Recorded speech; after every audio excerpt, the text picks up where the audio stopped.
நண்பர்கள் அனைவருக்கும் வணக்கம். நம்ம சேனலில் Nifty, bank Nifty, fin Nifty, mid cap போன்றவைகளுக்கான சப்போர்ட் அண்ட் ரெசிஸ்டன்ஸும் இன்ட்ராடேல மார்க்கெட் எப்படிலாம் ட்ரேட் ஆகிறதுக்கான வாய்ப்புகள் இருக்குது அப்படிங்கிறதையும் நம்ம வீடியோவை பதிவிட்டுக்கிட்டு இருக்கோம்.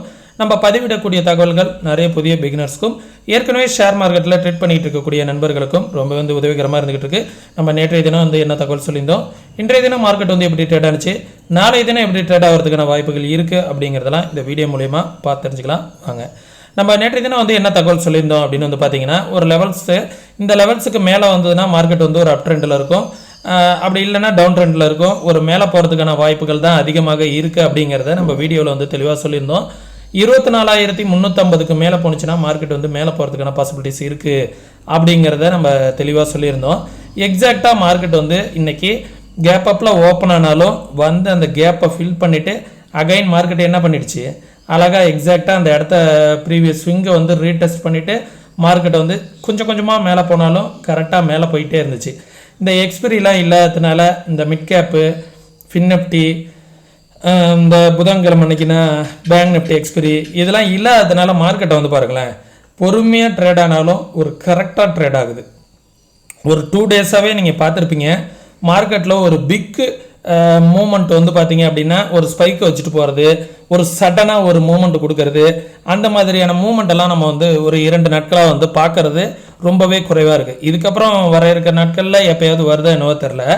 இப்போது 2 டேஸுமே பார்த்தீங்க அப்படின்னா ஒரு எந்த விதமான பெரிய ஸ்பைக்கெலாம் எதுவுமே கிடையாது. மார்க்கெட்டில் கிராஜுவலாக ட்ரேட் ஆகுது. நேற்றுலேருந்தே பார்த்தோம் அப்படின்னா மார்க்கெட் மேலே வருது, மேலே வந்தாலும் பார்த்தீங்கன்னா ஒரு பெரிய பெரிய மூமெண்ட்டு, ஒரு ஸ்பைக் அடிக்கிறது, அன்வான்டாக மேலே போகிறது, அந்த மாதிரி விஷயங்கள்லாம் எதுவுமே இல்லை.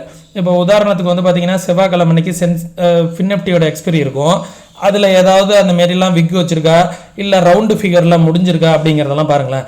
எப்போதுமே மார்க்கெட் நம்ம என்ன பண்ணுவோம், எக்ஸ்பிரி டயத்தில் முடியும் போதெல்லாம் பார்த்தீங்கன்னா ஏதாவது ஒரு ரவுண்டு ஃபிகரில் நிற்கும். ரொம்ப நேரம் மார்க்கெட் கன்சல்டேஷன் ஆகிட்டே நின்றுக்கிட்டே இருக்கும். அப்படியே மேலே இங்கேயும் ஒரு ஸ்பைக் அடித்து என்ன பண்ணுவாங்கன்னா எல்லாரோட எஸ்எல்லையும் ஹண்ட் பண்ணுவாங்க.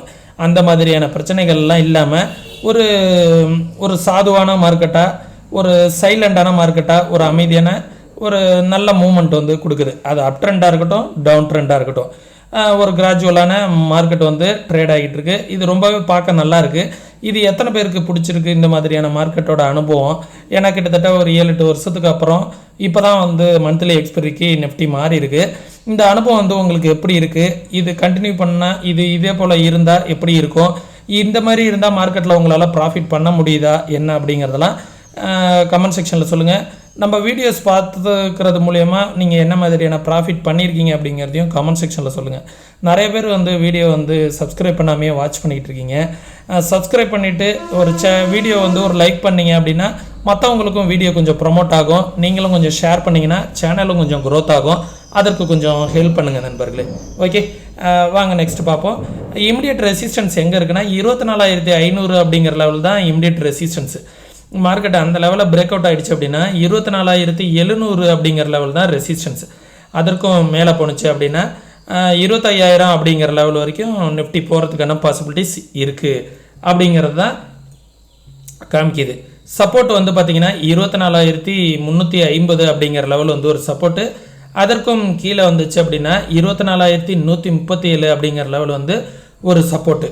ஒன்ஸ் அந்த லெவலுக்கு கீழே வந்துச்சு அப்படின்னா 24,000 அப்படிங்கிற லெவல் ஒரு சப்போர்ட்டாக இருக்கும். அதற்கு கீழே வந்துச்சுன்னா 23,850 அப்படிங்கிற ஜோன் நல்லாவே மார்க்கெட்டுக்கு ஒரு சப்போர்ட்டாக இருப்பதற்கான வாய்ப்புகள் இருக்குது. சரிங்களா? இந்த ட்ரெண்டையும் மார்க்கெட் ரீடெஸ்ட் பண்ணிட்டு தான் மேலே வருது. பார்க்கலாம் எவ்வளோ தூரம் மேலே போகிறதுக்கான பாசிபிலிட்டிஸ் இருக்குது அப்படின்னா. ஏன்னா ரொம்ப நாள் கன்சல்டேஷன் ஆன ஒரு ஜோன் 24,350 அந்த ஜோனை ஒரு டேல க்ளோஸ் அண்ட் கிராஸ் ஆகிருக்கு. 350க்கு மேலே க்ளோஸ் ஆகி டே கேண்டிலும் க்ளோஸ் வச்சிருக்கு. இதோட இம்பேக்ட் வர இருக்கிற நாட்களில் எப்படி இருக்குது அப்படிங்கிறத பார்ப்போம். மேக்ஸிமம் இந்த 350 அப்படிங்கிற ரேஞ்சை ரீடெஸ்ட் பண்ணிட்டு போகிறதுக்கான பாசிபிலிட்டிஸ் கூட இருக்கும். அதனால டவுன் சைடு வந்துடும் அப்படின்லாம் நினைக்க வேணாம். இப்படி வந்துட்டு கூட இப்படி மேலே போகிறதுக்கான பாசிபிலிட்டிஸ் இருக்கும். சரிங்களா? ஏன்னா ரொம்ப நாளாக மார்க்கெட் பிரேக் அவுட் ஆன மார்க்கெட் அதை ஒரு ரீடெஸ்ட் பண்ணுறதுக்காக கூட வர்றதுக்கான வாய்ப்புகள் நிறைய இருக்குது. சரிங்களா? தென் பேங்க் நிஃப்டியை பார்த்துடலாம். பேங்க் நிஃப்டியுமே பாருங்களேன், ஒரு கிராஜுவலாக மார்க்கெட் ஓப்பன் ஆனதுலேருந்து ஒரு கேப்பை கிட்டத்தட்ட ஃபில் பண்ணியிருக்கு. ஃபில் பண்ணிவிட்டு கிராஜுவலாக ஒரு 5 பேங்க் நிஃப்டிலாம் இந்த மாதிரி ஒரு சின்ன சின்ன கேண்டில் ஒரு கிராஜுவலான ஏறுற கேண்டில்லாம் பார்த்துருக்கீங்களா? ஒரு கேண்டிலே வந்து பார்த்தீங்க அப்படின்னா 400 புள்ளிகள் 500 புள்ளிகள் எல்லாம் பேங்க் நிஃப்டியில் இருக்கும். பொறுமையாக ஏறி வந்தாலும் ஒரு கிராஜுவலாக மார்க்கெட் ஏறி வந்துக்கிட்டு இருக்கு. சரிங்களா? இது ப்ரீவியஸ் ஸ்விங்கில் மார்க்கெட் வந்து ரெசிஸ்டன்ஸ் எடுத்திருக்கு. இந்த ஸ்விங்கை மார்க்கெட் வந்து பார்த்தீங்கன்னா இது வரைக்கும் 52,500 அப்படிங்கிற லெவலில் பிரேக் ஆகிட்டு ஒரு 1 ஹவர் கேண்டிலோ டே கேண்டிலோ க்ளோஸ் ஆகாமல் தான் இருந்துச்சு. இன்றைக்கி க்ளோஸ் ஆகிருக்கு. இதுவுமே ஒரு பாசிட்டிவ் சைன் தான். பார்க்கலாம் இது சஸ்டெயின் ஆகுதா இல்லை ஏதாவது ஒரு ட்ராப் பண்ணுறாங்களா அப்படிங்கிறதையும் நம்ம பார்க்கணும். ஒரு நாட்கள் இப்படியே இருந்துச்சு அப்படின்னா மார்க்கெட் வந்து ஒரு அப் ட்ரெண்டுக்கான சான்சஸ் வந்து எதிர்பார்க்க முடியும். சரிங்களா? சப்போர்ட் வந்து பார்த்தீங்க அப்படின்னா இந்த இமிடியட் ரெசிஸ்டன்ஸ் வந்து ப்ரீவியஸாக வந்து இந்த ஸ்விங்லேயே தான் மார்க்கெட் இன்றைக்கி ரெசிஸ்டன்ஸ் எடுத்திருக்கு. 52,750 அப்படிங்கிற லெவல் தான் ஃபஸ்ட்டு ரெசிஸ்டன்ஸ். அதற்கும் மேலே வந்துச்சுன்னா 52,900, அதற்கும் மேலே வந்துச்சுன்னா ஒரு நல்ல ஒரு அப் ட்ரெண்ட் வரும். ஒரு 500 to 700 பாயிண்ட்ஸ் வந்து மேலே வரும்னு நான் சொல்லியிருந்தேன். அதே போல் 53,750 வரைக்கும் போகிறதுக்கான பாசிபிலிட்டிஸ் இருக்குது. சப்போர்ட் வந்து பார்த்தீங்கன்னா இவ்வளோ நாளாக பிரேக் பண்ண முடியாமல் இருந்துச்சு பார்த்தீங்களா மார்க்கெட், அந்த ஜோன் தான் சப்போர்ட். 52,444 அப்படிங்கிறது ஒரு சப்போர்ட்டு.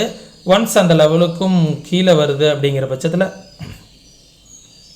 இந்த லெவல் வந்து ஒரு சப்போர்ட்டு. 52,182 அப்படிங்கிற லெவல் வந்து ஒரு சப்போர்ட்டு.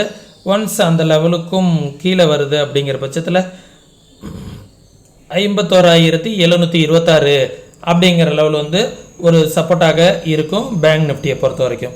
ஓகே, இது பேங்க் நிஃப்டிக்கான லெவல்ஸ். பேங்க் நிஃப்டியும் ஒரு டபுள் பாட்டம் போல் இருக்குது அப்படிங்கிறத வீக்லியில் சொல்லியிருந்தோம்.